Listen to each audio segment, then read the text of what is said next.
Amin. Puji Tuhan, silakan duduk kembali. Baik, shalom. Shalom. Puji nama Tuhan, Bapak Ibu Saudara yang dikasih dalam Tuhan. Luar biasa kalau hari ini kembali kita boleh bertemu. Sebenarnya saya juga agak bingung ya, karena memang rasanya kalau untuk bisa keluar ke mana atau ke tempat pelayanan yang lain saat ini kayaknya sulit gitu ya. Tapi ya karena kita masih satu kota, ya beginilah yang bisa kita lakukan.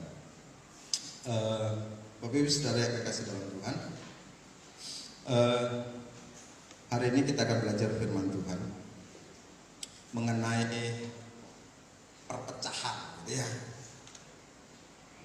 Perpecahan. Saudara yang kekasih dalam Tuhan, temanya ini menarik sekali. Dibilang jangan ada perpecahan, jangan ada perpecahan di antara jemaat. Tapi sebelum itu ini live ya. Semoga saja yang nonton ini nggak langsung pindah channel gitu ya. Bapak Ibu Saudara, saya pikir tadi di video saja rupanya live streaming. Tapi saya mau cerita sedikit soal live ini. Di awal corona itu kan kita gereja akhirnya ditutup, maka kita pakai ibadah live streaming gitu ya. Saya lihat beberapa LSD, saya nggak mau lihat gereja lain, tapi beberapa LSD sudah pakai LSD 1, LSD 2, keren lah. Sampai hari ini masih live, mantap gitu ya. Saya coba gitu ya, karena memang mau tidak mau kita harus live streaming katanya. Waktu itu kami rapat gembala, mau tidak mau kita harus live streaming. Maka di LSD 4 cobalah gitu ya. Coba live streaming. Begitu live saudara, kebetulan yang pelayanan cuma orang pastoring. Live. Bapak Ibu tahu yang nonton berapa? 3. Jemaat lebih 20. Dan masing-masing satu rumah punya HP masing-masing, tapi yang nonton 3. Saya lihat di live LSD lain, contohlah LSD 1, LSD 2, ada sampai 100 lebih yang nonton. Nggak tahu nonton beneran atau nggak, yang penting nonton lah begitu ya. Nggak tahu nonton sambil nyuci, nonton sambil jalan, nonton sambil di kandang babi, ya saya terserah itu loh. Yang penting nonton. Yang menariknya di tempat pun ada yang nonton memang 3. Yang lebih keren lagi, sudah yang nonton. Begitu saya selesai ibadah kan bisa tuh kita nonton ulang live dari gereja-gereja yang lain gitu ya. Ternyata saya lihat ada yang di LSD lain, saya nonton di balik papan, di tempat bapak saya nonton live siaran ulangnya. Ternyata saya lihat di situ yang live dari sekian banyak live itu ada jemaatku yang live di situ. Wah, saya jadi bilang mantap ini. Nggak nonton di gerejanya, nonton di gereja lah. Wah, saya ngerasa kayak, saya ngerasa gini loh, memang bener-bener nggak ada kualitasnya. Ini jujur saya, mungkin kalau mau bilang ini ada lucu ya, ada pendeta yang ngumbar aib gitu ya. Ini aib bagi saya gitu. Makanya saya berharap begitu ya, setelah yang nonton ini enggak, dia lah begitu nonton, dia lagi langsung pindah channel gitu. Terserah, kalaupun pindah channel ya terserah. Akhirnya saudara yang kekasih, saya dapat informasi, rupanya bukan karena mereka enggak ada, cuman memang karena keadaan gitu ya, karena keadaan. Kenapa? Karena memang yang kami pakai untuk live itu adalah tayangan sejuta umat. Ini juga pakai itu ya, Facebook. Dan Facebook kebetulan juga di tempat kami kan masih belum baik gitu ya, jadi nggak kedengaran, jadi kacau gitu, suaranya pecah dan sebagainya. Jadi rupanya mereka bukan nggak mau nonton di gereja sendiri, karena memang sulit gitu ya, didengar nggak bisa, kacau balau. Maka saya berdoa bagaimana supaya kita bahas akhirnya bisa kembali gereja dibuka dan bisa kembali beribadah. Dan puji Tuhan, waktunya nggak setahu kurang lebih 2 bulan waktu itu kita live streaming, dan akhirnya kita bisa ibadah. Kami bisa ibadah, kita semua lah ya, semua gereja itu bisa ibadah kembali dan gereja dibuka. Dan setelah itu terus terang saya nggak pakai live lagi gitu ya. Ada sekali dipakai live, tetap juga suaranya nggak bagus, nggak susah, nggak kedengaran begitu ya. Saudara yang kasih dalam Tuhan, itulah memang keadaan dinamika yang sudah kita harus alami di zaman sekarang ini. Harus pakai masker. Bisa dibayangkan Bapak Ibu Saudara, kalau dulu kita duduk bersebelahan ya, tiba-tiba yang di sebelah jangankan pakai masker, tutup hidung aja.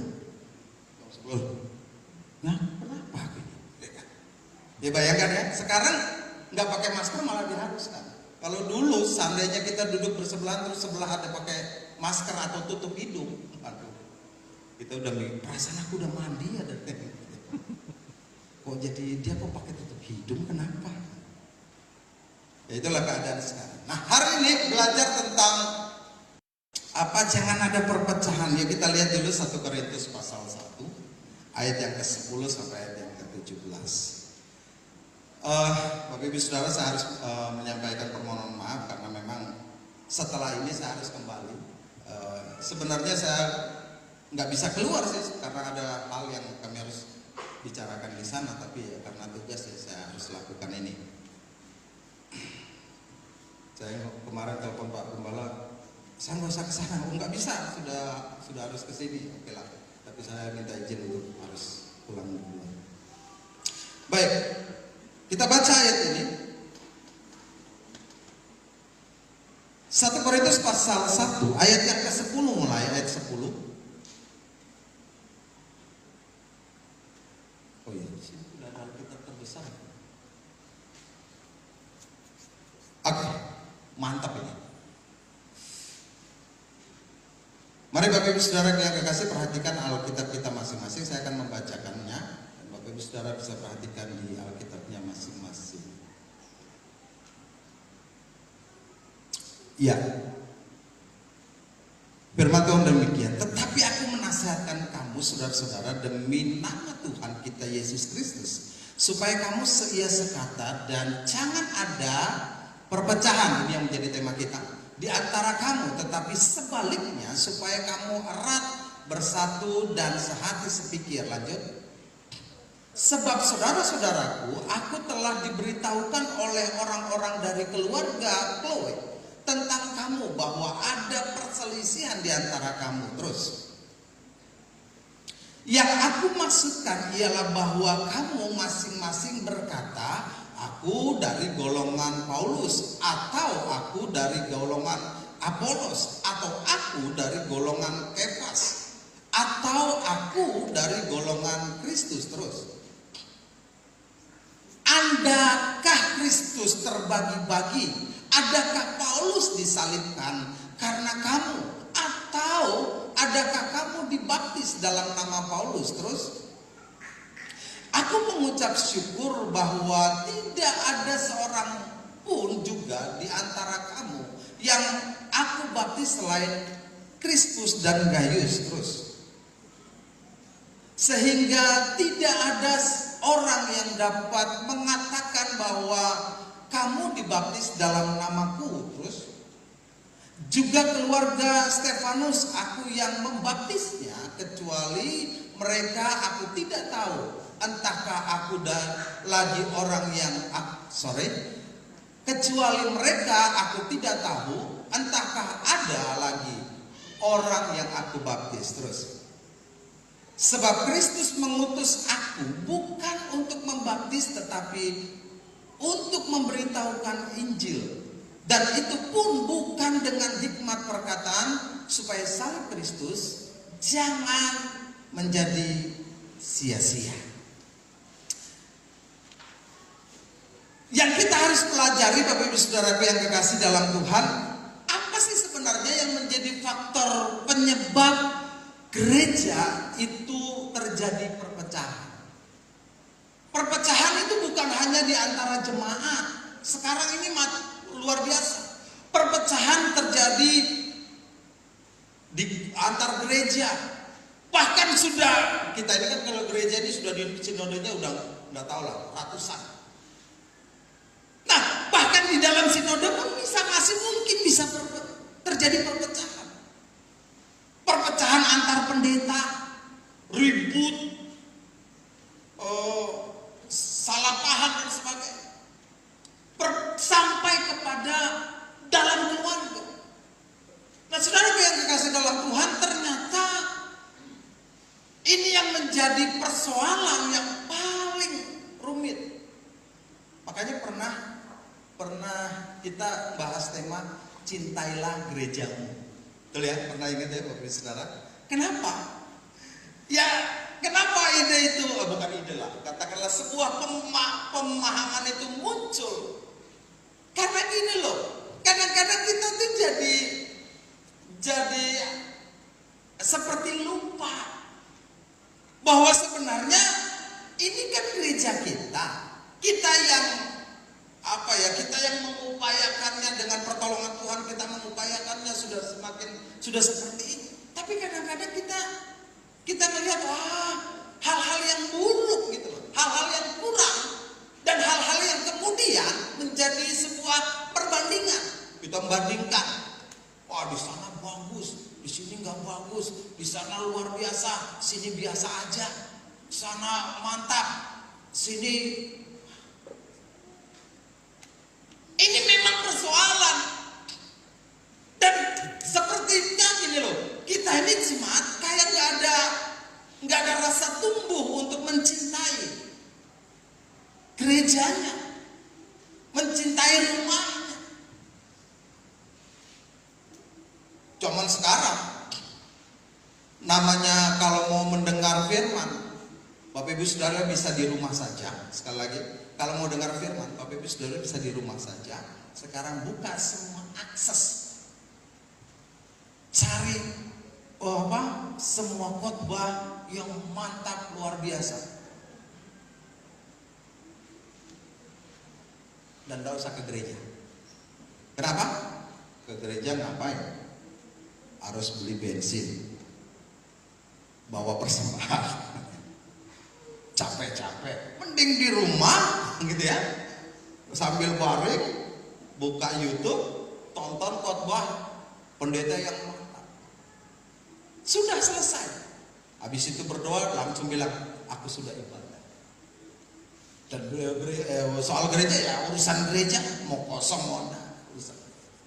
Makanya sebuah pemikiran akhirnya kami membahas bahwa sebenarnya dalam keadaan apapun, sekarang memang kita dibatasi dengan yang namanya wabah ini, tapi tidak membuat kita kehilangan rasa cinta kita terhadap gereja, yang dimana kita dibentuk, yang dimana kita bertumbuh.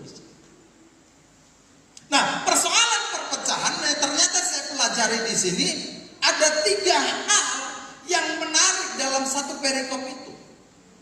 Emang Bapak Ibu Saudara kalau mau baca itu sebenarnya kalau baca lengkap dari ayat 1 sampai 9 itu pujiannya Paulus. Pertama dia mengucapkan salam. Ini kan dia kirim surat kepada jemaat Korintus. Pertama dia ucapkan salam, terus yang kedua dia puji. Bahwa dia bilang kalian memang orang-orang hebat, kalian orang berhikmat, kalian sudah semakin luar biasa dan sebagainya dan sebagainya. Bisa dibaca di ayat 1 sampai 9 itu.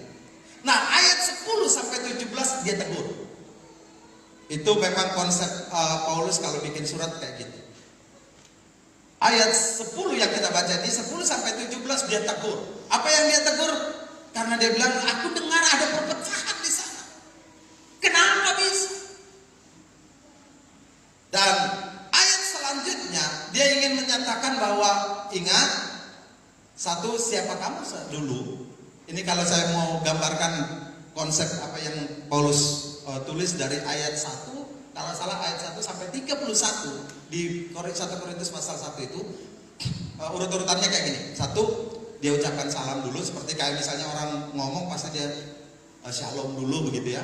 Terus yang kedua dia puji dulu. Dia puji, ini memang luar Paulus kalau bikin surat itu luar biasa. Dia puji dulu orang itu. Terus yang kedua dia tegur. Terakhirnya menariknya, awal dipuji, terakhirnya nanti saya tunjukkan ayat yang kenapa dijatuhkannya. Bukan hanya diingat tapi dijatuhkannya. Supaya apa? Supaya mengerti fokus kita bukan siapa-siapa, tapi fokus kita adalah Tuhan. Itu yang dalam satu surat. Nah menariknya gini. Di 1 Korintus pasal 1, kenapa hal itu duluan yang Paulus ngomong? Masih ada banyak kan hal-hal lain yang harusnya Paulus kirim surat dan menyampaikan hal-hal lain. Tapi yang menariknya dia kasih tahu hal yang paling pertama adalah, yang paling dia ingatkan paling pertama, hati-hati, jangan ada perpecahan. Jemaat LSD 2, hati-hati, jangan ada perpecahan. Amin. Ya. Kenapa? Karena memang perpecahan itu bukan fokus kita. Nanti saya akan tunjukkan fokus kita yang Paulus maksudnya, fokus kita itu siapa sih sebenarnya.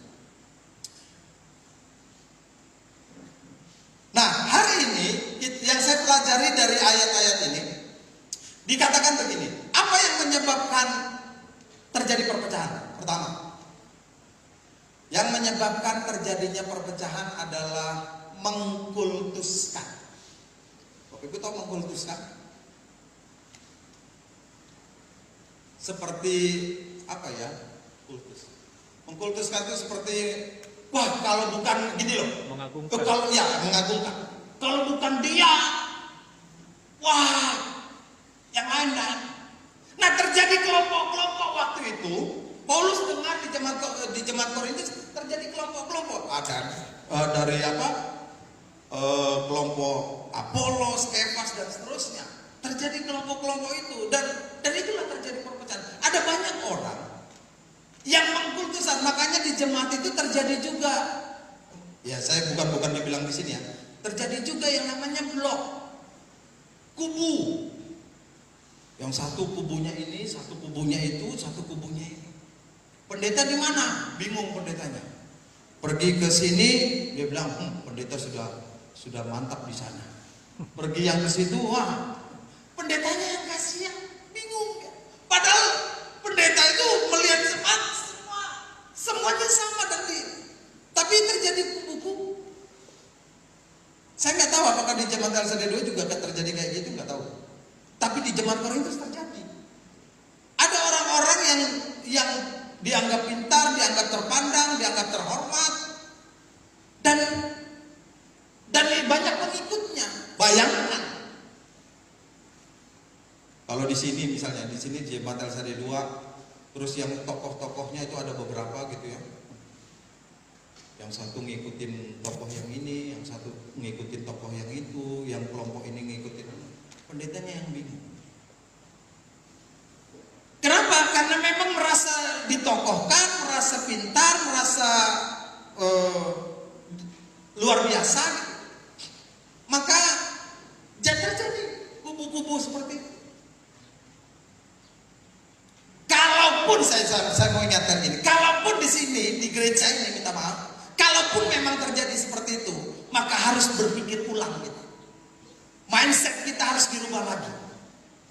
Saya minta maaf, mudah-mudahan tidak. Tapi kalaupun di jemaat LSD 2 ini terjadi ada yang namanya kubu-kubu itu, tahu ya kubu ya, kelompok-kelompok itu, saya minta Bapak Ibu Saudara berpikir ulang, karena fokus kita bukan itu. Kita nggak mengkultuskan siapa-siapa di sini. Termasuk gembala sidang kita nggak mengkultuskan. Yang kita sembah, yang kita datang. Saya bukan kubu ini, saya bukan kubu itu, saya bukan temannya ini, saya bukan kelompok ini. Tapi saya datang ke sini karena fokus saya adalah Tuhan. Amin. Yang bahayanya memang terjadi di gereja-gereja itu karena memang ada kubu-kubu kayak gitu. Saya nggak tahu kenapa. Kayaknya sepertinya terjadi saya tadi kemarin saya baca, ini lucu. Saya baca artikel, ternyata ada gini loh. Ada perpecahan di satu gereja di Jawa. Dan menariknya itu dijadikan skripsi sama anak kuliah. Gitu. Jadi diangkat sebuah judul, baru disebut lagi judulnya, perpecahan gereja bla bla bla bla. Disebut nama gerejanya, disebut siapa pendetanya, disebut tokoh-tokoh di dalamnya itu siapa-siapa. Karena kan namanya bikin skripsi itu kan cari data dulu. Nah, yang menariknya saya baca ada skripsi yang mengangkat aib gereja orang gitu. Saya sampai, bener ya skripsi ya? Jangan sampai yang seri dua tiba-tiba ada anak kuliah yang, Pak, bagus aku judul skripsi apa di sini? Anu aja, judul skripsi perpecahan yang seri dua. Waduh. Tapi bener itu, saya kaget juga kalau bener. Ada bener. Jadi dia, cuman saya, yang menarik bagi saya di skripsi itu, saya baca terus memang, karena memang menarik gitu ya. Yang menariknya, saya dapat di situ juga ternyata. Sama juga di gereja itu terjadi ada apa ya, orang-orang yang dituakan, minta maaf nih buat orang-orang tua di sini, orang-orang yang mungkin merasa dituakan, orang-orang yang ditokohkan, itu biasanya punya pengaruh kan, memang punya pengaruh. Tapi pengaruhnya itu akhirnya timbulan terjadi kubu dan kelompok. Ternyata di skripsi itu saya baca sama penyebab perpecahan gereja yang disebut itu juga karena itu. Karena ada orang-orang yang ditokohkan dan yang dianggap orang cendekiawan, orang pandai gitu. Maka itu yang akhirnya pendeta jadi bingung menghadapi persoalan yang seperti itu. Padahal Bapak Ibu Saudara, sekali lagi saya mau bilang, fokus kita tuh bukan itu. Kadang-kadang itu juga minta maaf ya gitu. Ada orang-orang yang dituakan ini minta maaf ini.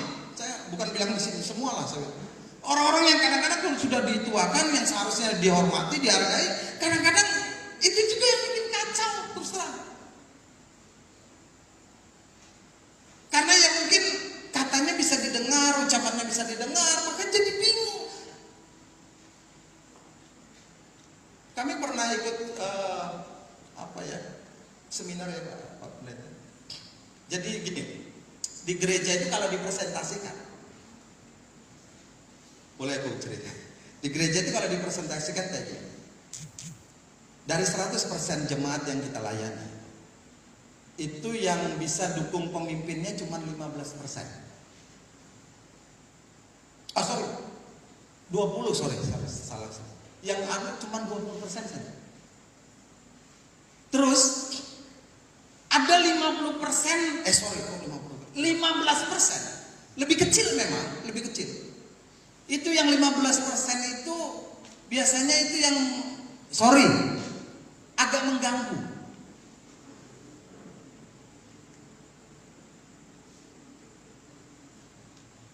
Dan sisanya berapa? 20, 15, 35, sisanya berapa? 65%. 65% itu pengikut aja. Gak apa-apa saya buka di sini. Kenapa? Pengikut dalam artian gini, kalau yang 20% itu dianggap masuk akal, dia ikut yang 20%. Tapi nanti kalau yang 15% itu dianggap masuk akal, dia ikut juga yang 15%. Jadi 65% itu ikut-ikutan. Dia mau ikut yang mana? Makanya biasanya berbahaya. Tapi walaupun kecil berbahaya. Kami pengurus daerah pernah menghadapi satu gereja lokal yang hampir nyaris pendetanya dipindahkan gara-gara surat jemaat. Begitu kami tanya orang per orang, Pak Pendeta, aku tanda tangan saja. Tahu persoalannya? Aku nggak tahu. Loh kenapa tanda tangan? Disuruh. Loh ini bahaya loh, Bapak Ibu tanda tangan itu mau menyangkut ya itulah aku minta maaf, aku tuh nggak tanda tangan, nggak enak, tanda tangan ya nggak enak juga, ya ikut aja. Nah itu dia kebanyakan yang kayak gitu. Tapi yang bikin repot, sorry, itu cuma 15, lebih sedikit tapi berbahaya.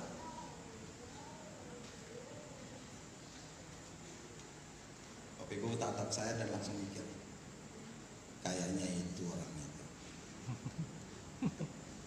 Bagus lagi dengar hari ini.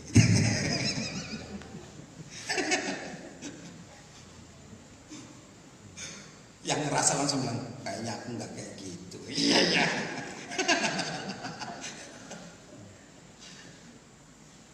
Pertanyaannya, apakah di setiap gereja ada? Ada. Jangan marah sama saya. Apakah di semua gereja ada? Ada.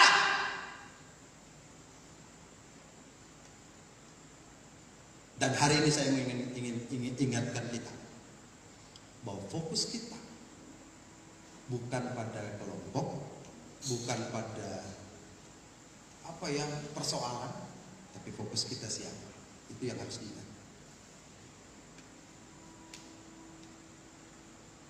Nah, kalau fokus kita bukan pada Kristus, maka Bapak Ibu Saudara kalau mau cari persoalan di gereja, tuh anak tamborin aja, seandainya salah balik, salah muter aja, lihat pulang itu jadi persoalan. Song leader singer aja suaranya, cuman yang tadi bagus.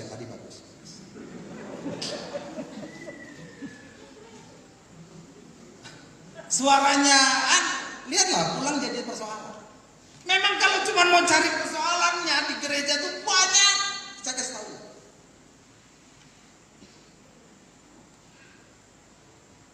Belum lagi lihat panggung mana, lihat Bu Gembala begitu, lihat itunya ini begitu. Aduh, ya ampun. Tapi sekarang masalahnya kita saudara, kita ini sampai kapan kayak gitu maksudnya? Sampai kapan kita kayak begitu? Loh, kita ini jadi orang Kristen.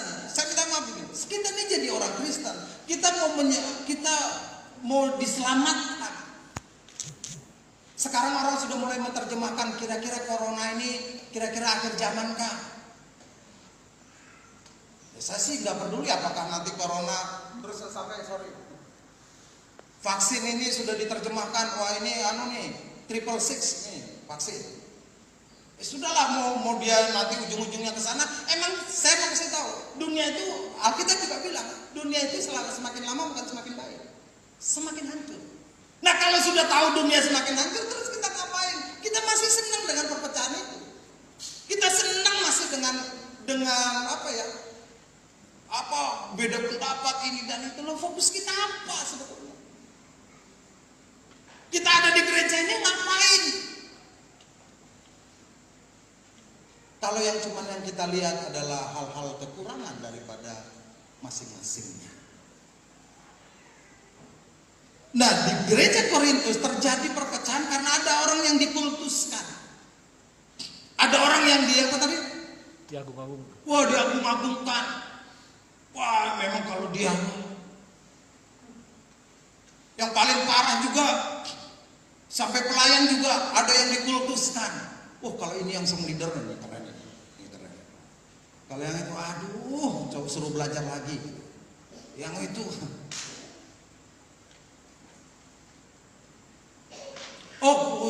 pengkhotbah juga. Wah, kalau yang khotbah ini, ini mantap ini. Masuk akal. Kalau yang itu nggak nyambung.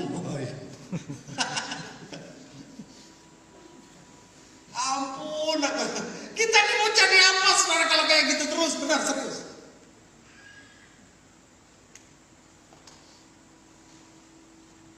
Kalau yang khotbah ini, luar biasa. Padahal sih kalau mau didengarkan, cuman karena ini menarik ya, masalah dikultuskan. Misalkan saja, saya mengkultuskan Bapak Gembala di sini. Saya agungkan ya. Mau dia kata-katanya kasar sama saya, mau dia apa ya saya tetap puji dia. Itu bahaya orang mengkultuskan seseorang. Tapi kalau misalnya saya nggak suka sama seseorang, biar dia kasih aku apapun, tetap bagi saya jelek tetap di pikiran saya jelek nih orang. Saya ulang tahun misalnya, ini ada orang yang saya nggak suka, misalkan ada orang nggak suka. Saya ulang tahun, dia bawakan saya kue ulang tahun. So perhatian. Bener ya? Padahal dia udah baik ya. Dia kasih aku kado. Kado ulang tahunnya parfum. Kau pikir kau harum kan? Kau bawa-bawakan aku parfum. Dia bawakan aku kaca misalnya waktu aku ulang tahun. Bagus ya. Mentang-mentang aku jelek, kau suruh aku ngaca gitu. Itu ya saya bilang, itu kalau orang menganggap. Kalau kita sudah mandang orang itu jelek, astaga, saya kasih tahu, biar dia baik kayak apapun, tetap bagi kita jelek.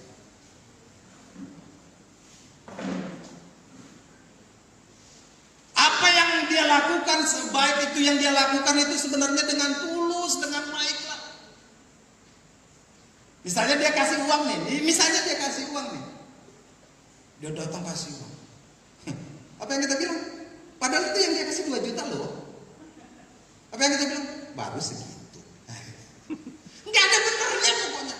Kenapa? Karena memang kita udah nggak suka. Nah itu bahayanya saudara. Ini yang harus dibenahi dari hidup kita. Kalau memang sudah nggak suka, itu bahaya. Tapi kalau sudah dikultuskan, waduh. Aduh ini saya live ini. Saya mau kasih contoh seorang.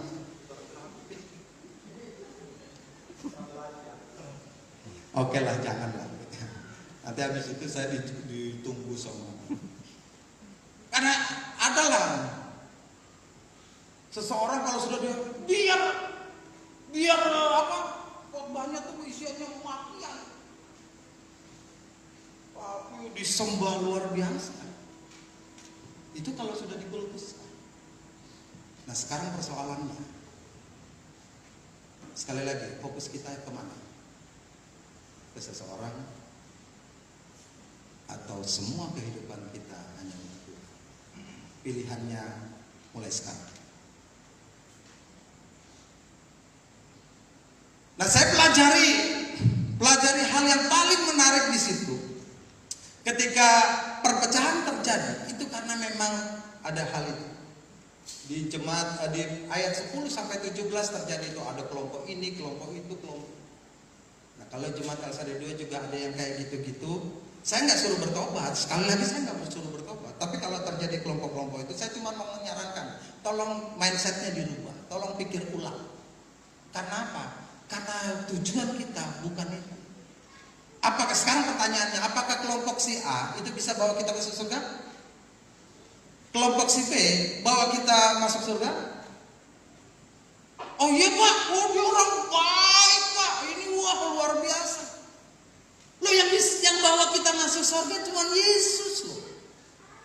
Yesus bilang aku jalan kebenaran dan hidup. Barang siapa mengikut aku, dia akan masuk kepada surga yang dijanjikan. Loh, kenapa kita mengkultuskan seseorang? Oh mungkin karena ini yang dianggap, ini karena dia. Persoalan demi persoalan terjadi karena itu. Perpecahan. Sekali lagi, apakah di semua gereja ada kayak gitu? Dengan berani saya bilang, ada. Yang kedua, apa yang menyebabkan perpecahan terjadi? Tapi konteksnya konteks di 1 Korintus 10 ayat sampai 17 ya. Wah, saya nggak sedang mengulik. Memang tadi malam sempat sih saya cari informasi hal apa saja yang terjadi, faktor apa saja yang terjadi yang memungkinkan terjadi perpecahan di sebuah gereja. Tapi waktu saya baca banyak, ada yang saling mementingkan diri sendiri, ada yang karena ngomong yang tadi banyak lah itu. Tapi akhirnya saya berpikir, loh kenapa kita mau cari informasi? Kita lihat di konteks yang kita sedang baca. Apa yang konteks yang kita sedang baca adalah Jemaat Korintus. Nah, terjadinya perpecahan di Jemaat Korintus pertama karena ada yang dikultuskan, ada kelompok ini, kelompok itu dan sebagainya. Yang kedua, apa yang terjadi di Jemaat Korintus? Terjadi perpecahannya karena ini terlalu berhikmat. Loh pendeta, bukankah bagus orang berhikmat? Tolong lihat lihat judul di ayat 11. Kan karena memang 1 Korintus itu terbagi tiga judul ya. Judul berikutnya, tolong Pak Yusma, di ayat 11 kalau nggak salah judulnya saja. Sebelumnya, maksudnya kan yang kita bahas ini kan judulnya jangan ada perpecahan. Terus di bawah judul berikutnya apa? Itu. Paulus bilang, saudaraku yang kekasih, memang orang berhikmat itu bagus. Tapi di judul berikutnya dalam surat itu Paulus menjelaskan ternyata ada beda. Ada yang namanya hikmat dari Allah, tapi jangan lupa ada hikmat manusia. Nah ini yang terjadi perpecahan, kenapa? Karena kita pakai hikmat kita, karena kita pakai pandainya kita. Terlalu kasar mungkin saya kalau mau bilang kita sok pinter lah bahasanya. Itu yang menjadi persoalannya begitu di Jemaat Korintus, yang jadi persoalan karena apa? Memang mereka orang-orang cerdas, mereka orang-orang pintar, tapi mereka menggunakan hikmat manusia, bukan hikmat Tuhan.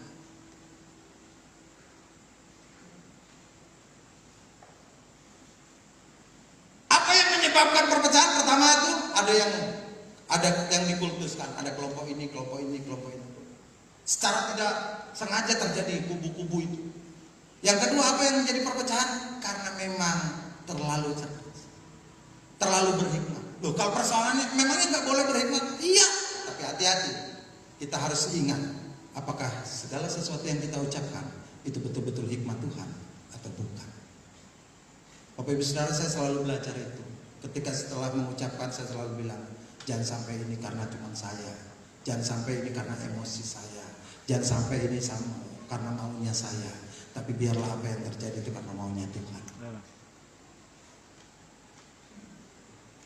Kalau masih pakai konsep, saya suka dengan beberapa tahun lalu Pendeta Samson ngomong konsep kesempurnaan. Waktu itu dia khotbah kepada orang nikah. Oh iya, saya minta maaf. Hari Kamis ada pernikahan di sini ya. Waduh, padahal saya sudah siapkan waktu itu ke tempat orang tua aku. Cuman memang waktu itu saya ada ibadah ucapan syukur, maka aku bingung sudah nggak bisa. Minta maaf. Selamat ya buat yang sudah menikah itu. Tapi menariknya konsep kadang-kadang orang waktu baru mau menikah itu selalu menanamkan konsep kesempurnaan.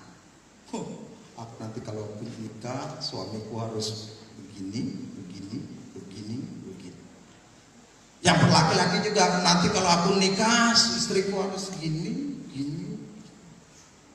Pertanyaannya, saya nggak mau tanya sama yang baru nikah ya, yang sudah lama nikah. Setelah menikah, persis dengan apa yang Anda mau? Enggak persis. Enggak ada yang sama dengan apa yang Anda mau. Aku mau kalau istriku tuh bicaranya halus. Begitu nikah, ya ampun, nggak ada putusnya ngomong.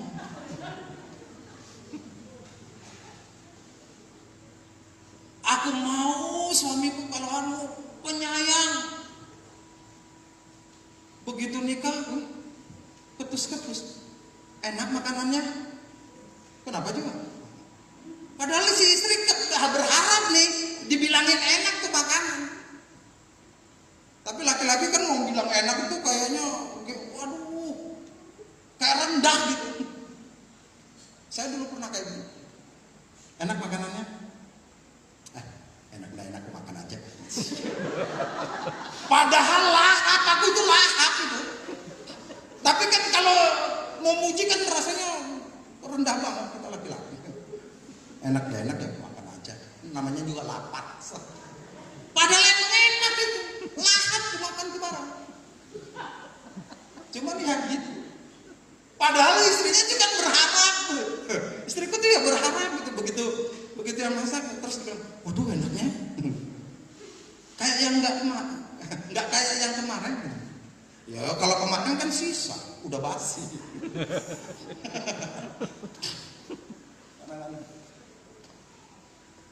Ada kadang-kadang istri yang memang, aduh kalau senang kalau misalnya disandung dia puji. Tapi coba perhatikan, kalau pertahankan konsep, makanya aku menarik beberapa tahun lalu Pendeta Samson pernah khotbah itu, aku dengarin dan aku renungkan. Memang kalau kita pertahankan konsep kesempurnaan, terutama buat yang baru nikah kemarin, itu engkau lihat, aduh suamiku ya ampun, jelek rupanya kau ya. Maka waktu kau datang ke aku tuh, waduh, ketahuan rupanya jelek betul kok. Kalau tahu tadi. Tapi saya yang sudah nikah. Saudara kadang-kadang gitu. Tapi saudara yang kekasih, kalau mempertahankan konsep kesempurnaan itu maka terjadilah perpecahan.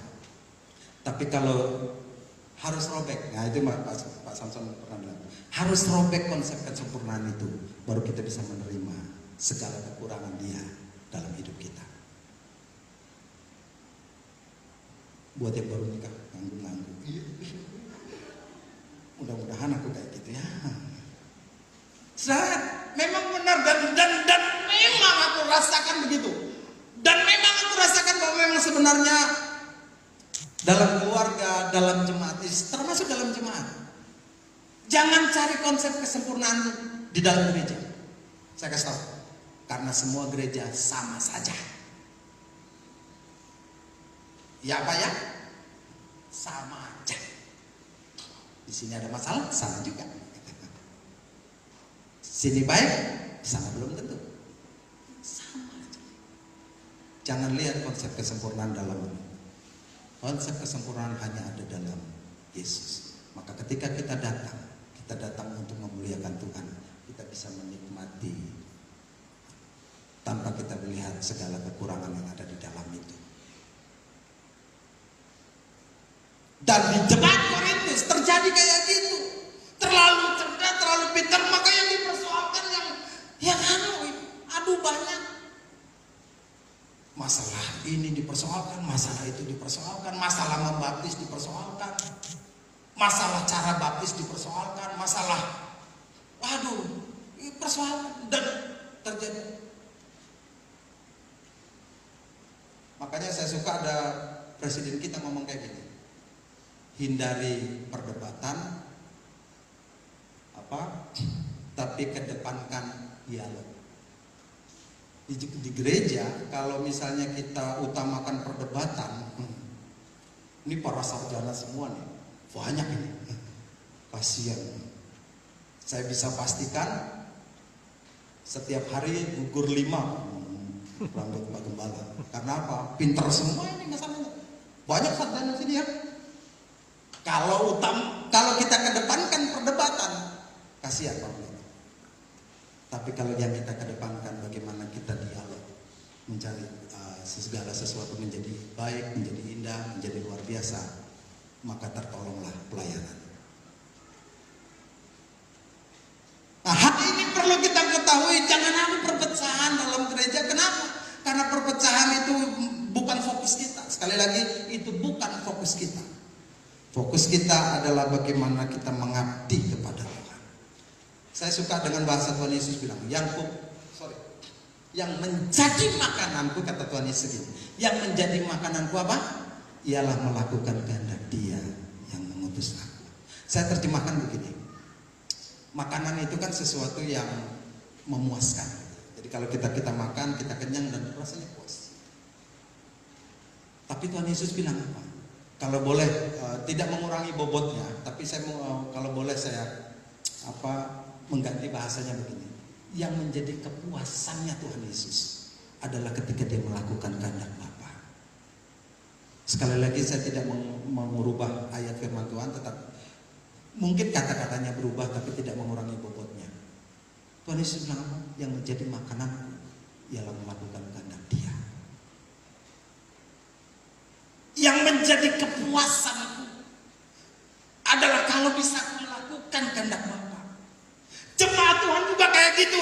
Seandainya bisa ngomong, aduh Tuhan, tahun ini yang aku rasanya puas betul kalau aku bisa melakukan kehendak Bapa. Kalau aku bisa membantu gereja, kalau aku bisa memperbaiki, kalau aku bisa membantu pelayanan, itu kepuasan tersendiri. Kalau cuma bisa ngomong kayak gitu luar biasa. Tapi kalau kepuasannya cuma untuk berdebat, kepuasannya untuk mencari persoalan, itu bukan fokus kita. Sekali lagi itu bukan fokus kita. Terakhir satu lagi. Kelamaan apa ini? Saya tahu Bapak Ibu Saudara menatap saya dan berkata, kapan selesainya? Tapi saya nggak bisa kalau nggak selesai. Oke, yang ketiga, apa yang menyebabkan perpecahan? Tolong bacakan saya di ayat yang ke 26 sampai 31. Memang kita nggak baca, tapi saya minta tolong dibacakan. Operator tolong ayat 26 sampai 31. Ini.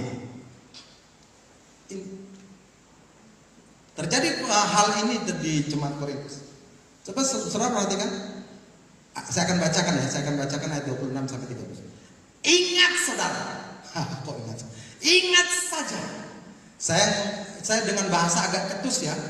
Karena kalau kita bacanya bahasanya lempeng, bahasanya lurus-lurus saja, kita nggak ngerti maksud Paulus. Tapi saya baca seolah saya Paulus dan saya ngomong agak ketus.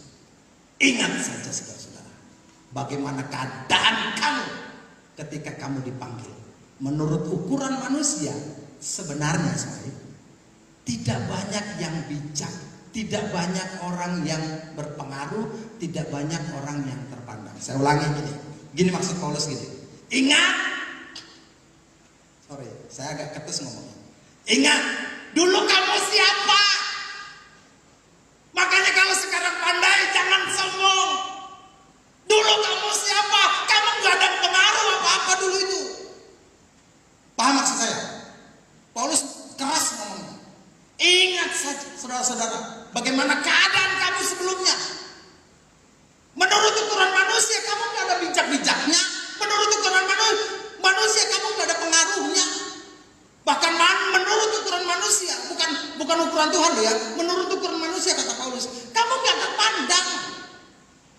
Tapi begitu sekarang, waduh, itu yang bikin Paulus geram. Makanya dia ingat jangan ada perpecahan. Kenapa? Karena orang sudah lupa dulu dia siapa. Kenapa terjadi perpecahan dalam gereja? Karena begitu sudah luar biasa, lupa dulu dia siapa. Dulu suruh berdoa. Ayo, Indah berdoa. Ditunggu. Buka mata orangnya hilang. Lari rupanya. Begitu dia. Saya pernah tapi bukan dia. Di waktu pelayanan saya dulu di kampung itu, saya kan orang saya baru tuh datang. Saya nggak tahu kalau ibu nggak bisa doa gitu. Tapi kalau lihat dari penampilannya dia mantap nih barang ini. Maka saya habis khotbah saya suruh lah. Nanti Mama Anu berdoa. Semua orang tunduk. Lama-lama ketawa dong. Saya buka mata hilang tuh orang.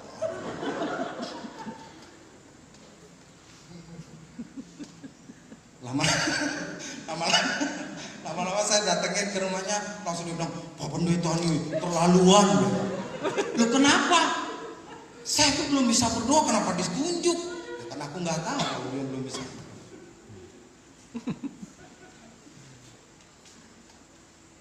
Disuruh pimpin pujian, lagunya nggak hafal semua. Dulu kok kayak gitu. Dulu kita bukan siapa-siapa. Maka jangan kehilangan fokus kita, jangan gagal fokus. Disuruh pimpin pujian bawa kalender. Aku bilang, kenapa bawa kalender? Anu Pak, di belakangnya kan kertasnya luas. Mau kutulis semua.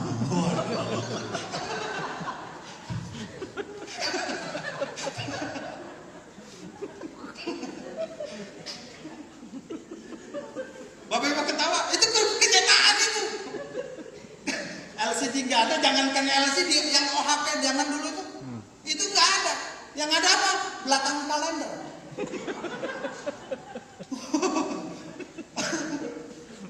Wah, luar biasa dulu itu. Dulu kita bukan siapa-siapa.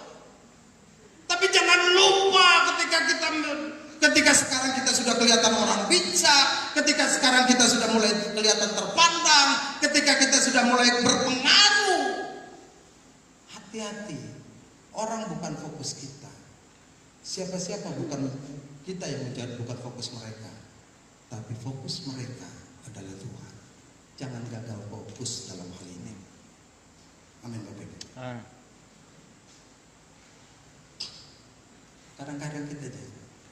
Saya itu juga kadang-kadang kalau ini sedikit sebelum saya akhiri, karena ini juga sudah terakhir. Puji Tuhan. Kayaknya udah berseri ya. Udah terakhir nih loh. Udah mulai berseri, saya kelihatan. Kalau lihat kapan selesainya, kalau bilang Pak Pendeta itu apa? Kapan landingnya? Oh itu ditunggu dengan tegang seperti kayak orang naik pesawat tuh kan? Begitu mau turun, tegang semua. Begitu sampai, puji Tuhan, semua muka tuh wajah. Nah, di gereja kayak gitu. Waktu khotbah, yang belum tahu kapan landingnya tegang semua. Begitu sudah bilang, pendeta bilang ini terakhir, waduh. Luar biasa. Puji Tuhan. kayak itulah, kayak orang. Wah, terus pramugari bilang, sekarang boleh buka sabuk pengamal. Senang betul. Dia tuh, Tarakan bagus ya. Wih, Papua bagus ya. Saya Bapak Ibu sepanjang, saya sih belum pernah banyak kali sih naik pesawat, tapi pernah satu kali naik pesawat yang namanya turbulence itu saya pernah ngalamin sekali waktu kami ke Papua. Nggak tahu apakah saya satu pesawat dengan beliau, saya lupa. Iya. Satu pesawat ya. Waduh ya ampun. Di sebelah saya itu pendeta Joni. Waktu Makassar kan kami jam 2 malam, jam 2 malam dari Makassar waktu ke Papua. Wah, dari Makassar dalam perjalanan saya sama Pak Joni itu kan, waduh, banyak aja ceritanya, kok tahu aja kerjanya.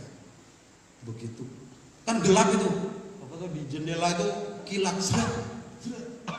lampu mati, waduh, kayak di film-film kalau pesawat mau jatuh tuh, pernah kan kali? Kualami waktu itu, mencekam situasi. Saya lihat Pak Joni diam juga, Pak Joni lihat aku diam. Yang tadi ketawa hilang, mendadak hilang, mencekam. Pramugari bilang, kita sedang dalam keadaan kurang baik. Segitu kurang baik. Yang parahnya kayak apa? Pramugari itu sok-sok juga rupanya. Sudah parah dia bilang, kita masih dalam keadaan kurang baik. Cuaca yang kurang baik. Padahal udah parah gitu. Wih, itu rasanya Tuhan tuh udah dekat. Makanya lagu Yesus hanya sejauh doa itu benar. Wih, itu rasanya Tuhan tuh cuma tinggal 5 jengkal aja dari muka kita. Tapi kalau kita lagi aman-aman, Tuhan jauh. Bapak Ibu ketawa, benar ini. Kalau lagi senang, lagi aman-aman, Tuhan jauh. Tapi kalau lagi persoalan, Tuhan dekat. Tuhan tolong. Saudara, kalau mau jujur, kita tuh bikin malu hidup kita itu. Benar? Bikin malu kita. Kalau lagi susah, Tuhan tolong. Ya begitu seneng, kau kemana? Tuhan di mana? Jauh banget. Tuhan di mana? Belakang langit biru.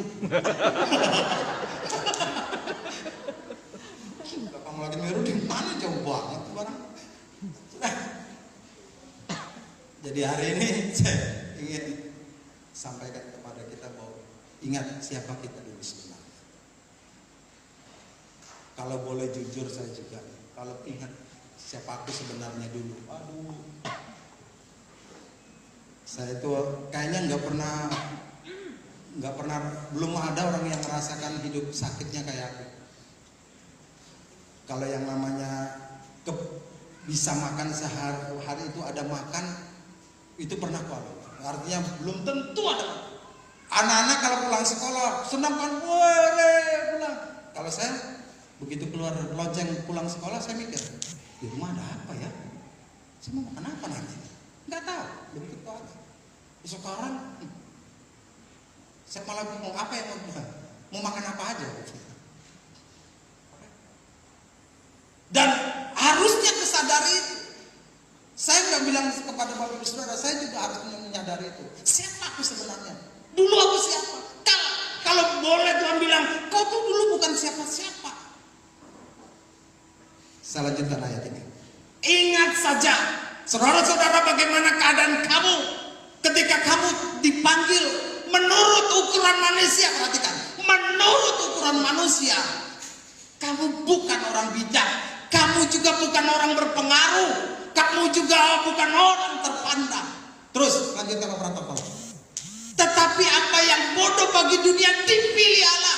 Harusnya kita bersyukur. Kita dulu dianggap bodoh, tapi dipilih Tuhan.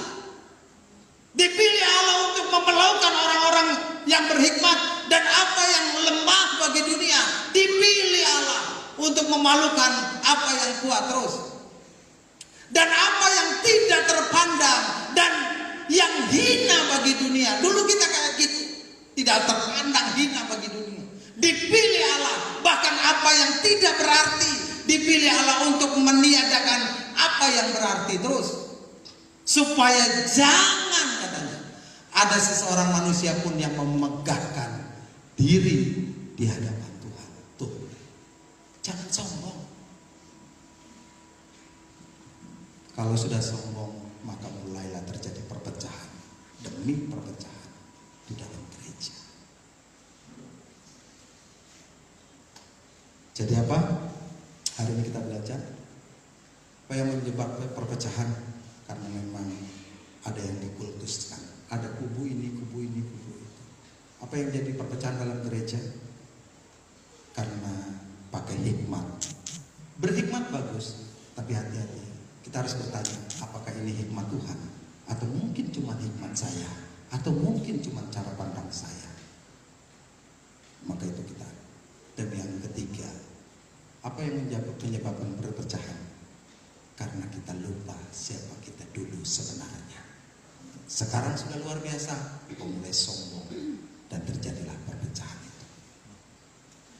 Makanya Paulus bilang, ingat, dulu kamu bukan orang berpengaruh. Dulu kamu nggak ada ngaruhnya. Kalau mantap ngomong, dulu kamu nggak ada ngaruhnya. Tapi sekarang luar biasa, maka pakai segala sesuatu yang luar biasa itu tetap memuliakan Tuhan. Amin ya? Untuk tetap memuliakan Tuhan. Jangan gagal fokus Bapak Ibu Saudara. Fokus kita bukan pada perpecahan, tapi fokus kita adalah untuk memuliakan Tuhan. Tuhan memberkati kita. Saya akan berdoa Bapak Ibu Saudara kepada kita semua. Dan mohon izin juga setelah ini saya langsung kembali ke pelayanan. Haleluya. Bapak Surgawi, kami bersyukur, berterima kasih kepada Tuhan. Hari ini Engkau baik bagi kami, menolong, memberkati kami semua. Engkau mau setiap kami umat Tuhan bersatu, sehati sepikir, memuliakan Tuhan, menyembah Tuhan. Engkau tidak mau ada perpecahan di antara kami. Engkau tidak mau ada kubu di antara kami. Engkau tidak mau melihat kami menggunakan hikmat kami manusia. Engkau juga mengingatkan kepada setiap kami siapa kami sebenarnya dahulu. Mungkin 5 tahun yang lalu, mungkin 15 tahun yang lalu, mungkin 10 tahun, 20 tahun yang lalu. Kami bukan siapa-siapa. Tapi hari ini ketika kami bisa menegakkan kepala kami bisa memandang hal yang luar biasa, maka segala sesuatu yang luar biasa itu kami pakai untuk memuliakan Tuhan. Terima kasih Bapak Surgawi. Ampuni keterbatasan hamba dalam menyampaikan kebenaran ini. Biarlah kebenaran ini betul-betul memerdekakan kami semua. Kami bisa mengerti apa yang Tuhan mau dalam setiap hidup kami. Terpujilah Bapa di surga, terima kasih. Kelanjutan daripada ibadah ini kami serahkan ke dalam tangan Tuhan. Dan berkati kami semua, berkati hamba-Mu, dan memberkati jemaat Tuhan yang ada di tempat ini. Di dalam nama Tuhan Yesus kami berdoa bersyukur. Haleluya.